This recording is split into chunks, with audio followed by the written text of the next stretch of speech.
like, not broken at all. This one's kind of in the middle. You don't normally have the ability to skip this cutscene, but it's a really long one, so you actually enter and then exit the level, which timed to be, like, 10 seconds faster, I think. I have to retime it again, though. It's about 10 seconds faster, and then normally you'd be on top of it already, and you would just hit X immediately, and you'd go back into the level, and then you would save if you wanted to. You wouldn't save on the first entrance into it, but it doesn't matter for me. And then you'd be able to mash triangle and skip that cutscene, which is kind of funny that you can do that. Because once you've seen a cutscene once, you can skip it. There's 2 levels, that one and the vampire one you can skip. There's a life thing here you can grab. Thomas isn't there at the moment. Okay. First things first, you do have to go in here, you do have to grab this wheel. Okay, now here's where the first major skip comes in. Right up here. Not this one, it's this one. Here we go.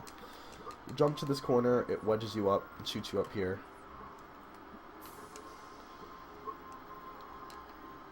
What do I have a crossbow there? It's a weak weapon.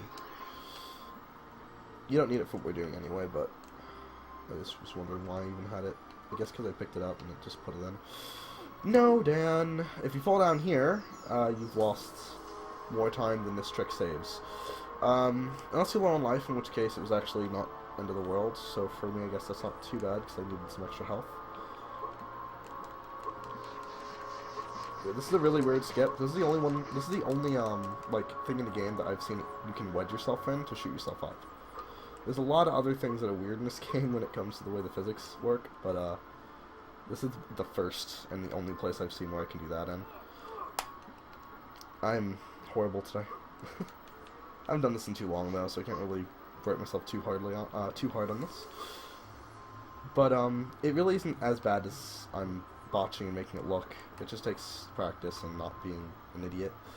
You want to stay on the scene, so you want to use the speed glitch when you can to just jump across seams, but you can also just kind of walk around it. So there's 2 things you can do. You can land on that ladder even, and that's the fastest thing you can do. Or you can land down there and walk your way around. Slower, but doable. Yeah, see, I missed it, but not the end of the world because you can just jump across.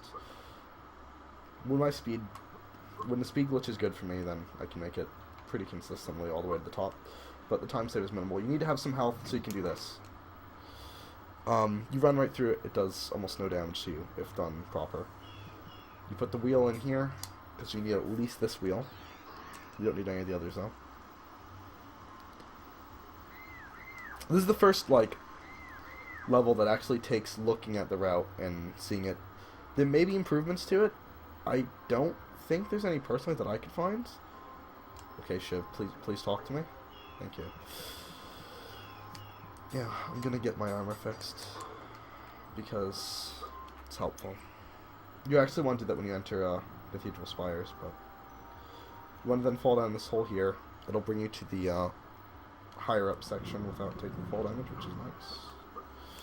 Almost too nice for this game to not give you forced fall damage. Now, this jump here, it's not that difficult, but it's very easy to mess up. And because of the lag on console, it makes it a little interesting to pull it off. Okay. Missed it.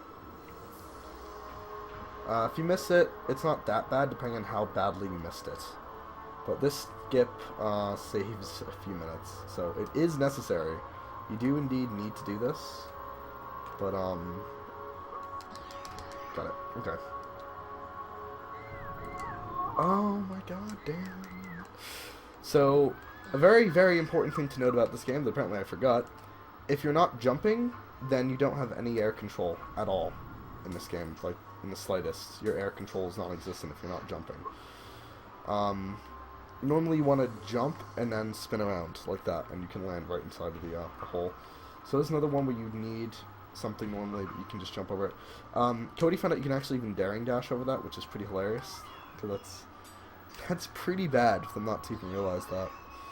Yeah, fall damage is a pain in the ass in this game. It really, really is. Because even the way it works is silly. And it actually gets abused in the last level of the game. So luckily there's plenty of health upstairs. Including like health vials and such. So we'll go do that. So this is the last thing that's really important in this level and is actually really difficult to do. If you want me to be totally honest with you here. It is not a fun thing. So if you need health, there's a little health thing here, a little health pen. You don't have a hammer here normally. Okay, so usually you get a lot more health than this, but it's because of the way it is. Let's see how fast I can get the skip. You can clip through this rubble, which is also... No, push me out. Lame. If you get it within the first few tries, you're much better off than if you take, like... Got it. Okay, so that's rubble skip. And you can do that on any rubble that looks like that, but it's a very stupidly precise trick, and this one just so happens to angle you so you can make it.